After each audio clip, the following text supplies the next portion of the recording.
Studentët serb hyn me bicikleta në sheshin e heronjve të Budapestit të shtunën, duke shënuar ditën e tretë të udhëtimit të tyre ambicios 12 ditor për 1300 kilometrash për të rritur ndërgjegjësimin rreth protestave në Serbi.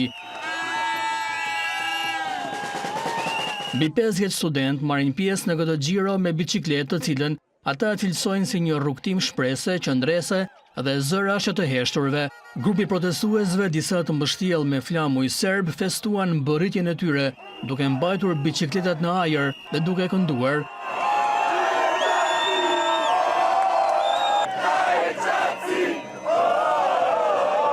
Ciklistët synojnë të përhapin mesazhin e tyre për te kufive, duke vënë në dukje se qytetarët evropian janë më pak të informuar për situatën në Serbi.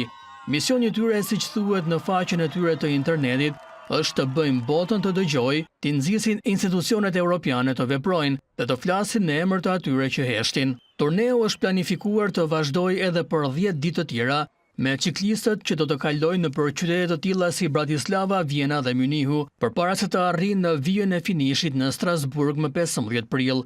Serbia është përfshirë prej disa muajsh nga tubimet antiqeveritare pas 16 vdekjeve të shkaktuara nga shembja e çatisë së një stacioni hekur udhor në qytetin e Novi Sadit, që shkaktoi akuza për korrupsion dhe neglizhencë të përhapur. Protestat janë organizuar nga studentët, mësuesit dhe fermerët në një sfidë të hapur ndaj presidentit Aleksandar Vučić, një populist në pushtet prej 12 vjetësh, herë si kryeministër e herë si president.